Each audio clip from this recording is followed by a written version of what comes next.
이 시간 증거할 말씀의 제목은 에덴 동산입니다. 에덴 동산. 이 에덴 동산의 뜻은 기쁨의 동산, 극락의 동산이라는 뜻을 가지고 있어요. 기쁨의 동산, 극락의 동산. 그러니까 더없이 안락하고 아무런 걱정도 근심도 없는 그런 기쁨이 있고 즐거움이 있는 곳, 그러한 동산이 바로 에덴 동산이라는 겁니다. 그래서 이 성경학자들은 에덴 동산을 가리켜서 하나님 나라의 모형이다 또는 원형이다 이렇게 부르고 있어요. 그래서 우리가 이 예수님의 그 속전으로 말미암아 구원받은 백성이 지금 에덴 동산에 살아가고 있지는 않지만 하나님께서 이러한 에덴 동산을 창설하시고 원래는 우리 아담과 하와를 그곳에서 이렇게 덧없는 이렇게 한없는 이렇게 안락함과 아무 걱정 없도록 살아가도록 했었다는 것을 우리가 또 한번 생각해 봐야 되겠죠. 그래서 에덴 동산 첫 번째 대지는 에덴 동산을 창설하신 8절입니다. 여호와 하나님이 동방의 에덴의 동산을 창설하시고 그 지으신 사람을 거기에 두시니라. 자, 하나님께서 에덴 동산을 지으시고 이 사람 아담을 거기에 살게 하셨다 그랬죠. 그런데 그 앞에서 보면은 이 아담을 지으실 때 하나님의 형상대로 지었다고 했습니다. 하나님의 형상대로. 하나님의 형상대로 지음받았다는 것은 간단하게 말씀드리면 모든 피조물 가운데 가장 존귀한 존재로 창조되었다 이렇게 창조되었다는 거예요. 그래서 우리가 다 아담의 후손이지 않습니까? 여러분 한 사람 한 사람은 모든 피조물 가운데 가장 존귀한 존재로 이렇게 가장 존귀한 존재가 된 겁니다. 가장 존귀한 존재. 그러니까 여러분들 한 사람 한 사람은 결코 정말 어디 하나 흠잡을 데 없는 참 아름다운 존재, 존귀한 존재라는 걸 인식하고 사셔야 돼요.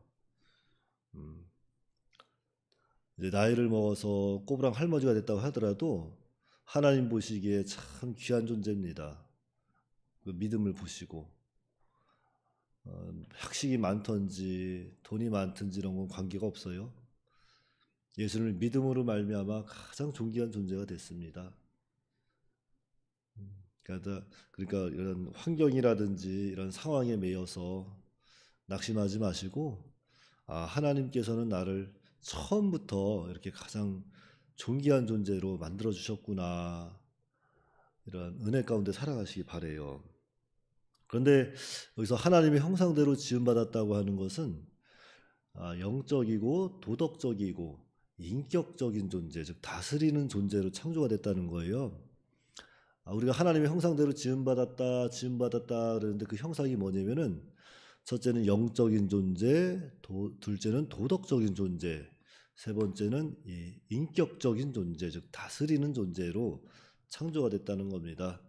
그래서 먼저 이 영적인 존재로 창조가 됐다는 것은 하나님은 영이시다 그랬잖아요. 그래서 우리가 이 사람이 다 영적인 존재이기 때문에 우리가 하나님을 알 수 있도록 이렇게 또 창조가 됐다는 거죠. 하나님을 알 수 있도록, 하나님을 믿을 수 있도록, 하나님과 교제할 수 있도록 우리 인간은 창조됐습니다. 그리고 두 번째 도덕적인 존재라는 것은 우리 인간은 인간 상호간의 도덕과 윤리를 이렇게 또 지키는 존재가 됐어요. 그래서 우리 하나님의 사람들은 또 이 질서를 또 잘 지켜야 됩니다. 하나님께서는 질서의 하나님이세요. 여세 동안 창조하실 때도 질서 있게 창조하셨고 그러한 형상을 우리가 또 창조되었기 때문에 그 형상대로 우리 인간이 또 질서를 잘 유지해야 합니다. 그리고 세 번째 이 인격적인 존재, 다스리는 존재는 모든 피조 세계를 다스릴 수 있는 지혜가 있고 능력이 있는 존재로 하나님께서 우리 인간을 창조하셨다는 거죠. 자, 그래서 하나님께서 이렇게 하나님의 형상대로 아담과 하와를 지으셨는데 왜 하나님께서는 아담을 이렇게 하나님의 형상대로 지으시고 에덴 동산에 두셨을까? 자, 그 이유는 자, 이 하나님께서 창설하신 에덴 동산, 즉 하나님의 나라를 잘 이루어 나아가라고, 잘 다스려서 하나님의 뜻을 잘 순종해서 이 나라를 잘 이루어 가라고 하나님께서 하나님의 형상대로 창조해 주시고 또 이렇게 동산에 살도록 하신 겁니다. 그런데 아담이 하나님의 나라를 잘 이루어 갔습니까? 잘 이루지 못했죠. 왜요? 죄 때문에요. 죄를 진 거예요. 그런데 그 죄의 배후에는 이 뱀, 사탄, 마귀가 있었죠. 그러니까 이 사단의 세력은 처음부터 이 마귀는 하나님 나라 운동을 방해하고 있습니다. 오늘날 여전히 이 사단, 마귀는 하나님의 나라를 방해하고 있죠. 근데 이 마귀의 세력은 처음부터 에덴 동산에서부터 하나님 나라를 이렇게 방해하고 있었던 거예요. 그래서 마귀 역사로 아담이 죄를 짓고 하나님의 형상을 잃어버렸습니다. 잃어버렸어요. 하나님과 교제가 안 되는 거예요. 그래서 아담을 통한 하나님 나라 운동이 실패로 끝나는 것처럼 보였지만 하나님께서 다시 복음을 주시죠. 복음. 창세기 3장 15절 말씀. 그것을 우리는 원복음 또는 원시복음이라고 합니다. 우리 창세기 3장 15절 말씀 한번 볼까요? 창세기 3장 15절 말씀에 자, 내가 너로 여자와 원수가 되게 하고 내 후손도 여자의 후손과 원수가 되게 하리니 여자의 후손은 내 머리를 상하게 할 것이요 너는 그의 발꿈치를 상하게 할 것이니라 그랬죠. 자, 이것이 원복음 최초의 복음입니다. 이것은 장차 아담의 후손으로 예수 그리스도가 오셔서 마귀의 권세를 깨뜨려 버릴 것을 우리에게 보여주시는 거죠. 그래서 이것을 믿음으로 말미암아 다시 이 아담이 하나님과 교제가 이루어지고 다시 또 이렇게 은혜 가운데 참여하게 되는 거죠. 그래서 어찌됐든 간에 아담이 범죄함으로 그 에덴 동산을 잃어버렸어요. 그러나 하나님께서 다시 복음을 주시고 살아가게끔 도와주시는 거죠. 그게 하나님 은혜입니다.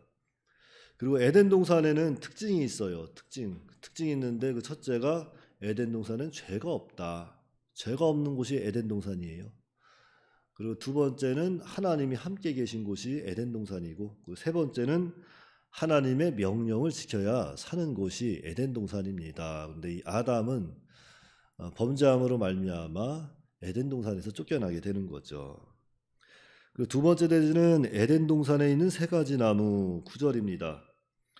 여호와 하나님이 그 땅에서 보기에 아름답고 먹기에 좋은 나무가 나게 하시니 동산 가운데에는 생명나무와 선악을 알게 하는 나무도 있었더라. 자, 에덴 동산에는 세 가지 나무가 있었습니다. 그 첫 번째 나무가 뭐예요? 보기에 아름답고 먹기 좋은 나무. 하나님께서 이것들을 아담과 하와에게 주신 거예요. 그 아름다움을 누리고 먹을 수 있게 하신 겁니다. 그래서 이 나무는 영적 생명과는 관계가 없는 일반 은총의 상징으로 그냥 과일나무입니다. 과일나무 실제 있었던. 그리고 두 번째 나무는 생명나무예요. 생명나무. 이 생명나무가 중요하죠. 왜냐하면 이 생명나무는 예수 그리스도를 상징하는 나무이기 때문이에요. 그리고 이 열매를 먹으면 이렇게 영생할 수 있습니다. 그런데 아담이 이 생명나무의 열매를 먹기 전에 이렇게 범죄함으로 동산에서 쫓겨나게 되는 거죠. 그리고 세 번째 나무는 선악을 알게 하는 나무. 자, 이 나무 실과를 먹지 말라고 하나님께서 금하셨는데 먹은 거잖아요. 왜냐하면 이 나무 열매를 먹으면 반드시 죽으리라 이렇게 경고하셨어요. 그럼에도 불구하고 유혹을 못 이기고 먹게 되는 거죠. 그래서 이 명령을 범하면 죄가 되는 것을 알았음에도 불구하고 하나님 명령 불순종하는 걸 알았음에도 불구하고 먹는 거예요. 그러니까 이 죄에 대한 유혹이 얼마나 무서운지 우리가 생각해 봐야 돼요. 그래서 죄를 지면 하나님과 관계가 끊어지는 겁니다. 그래서 낙원에서 쫓겨나는 거죠. 그러니까 우리는 죄에 대해서 철저히 우리는 늘 죄에 대해서는 우리가 끊어버릴 수 있는 그러한 믿음이 필요합니다. 근데 하나님께서 왜 이 에덴 동산에 선악과 나무를 두셨을까? 그 극락의 동산, 기쁨의 동산에 이 선악과 나무만 없었으면은 참 아담과 하와가 지금도 잘 살 거 아니에요. 근데 사실은 거기엔 더 깊은 의미도 있는데 그거는 뭐 지금 시간이 많이 갔으니까 나중에 말씀드리고 그냥 간단하게 에덴 동산의 선악과 나무를 내신 목적만 제가 말씀을 드릴게요. 자, 에덴 동산의 선악과 나무를 내신 목적은 첫째는 동산의 주인이 하나님이신 것을 알게 하기 위함입니다. 그 나무를 보면서 동산의 주인은 하나님이시지 그것을 알게 하시는 거고, 또 두 번째는 이 동산은 하나님의 명령을 지켜야 사는 동산임을 알게 하기 위함이에요. 그 나무 열매를 먹으면 반드시 죽으리라 했잖아요.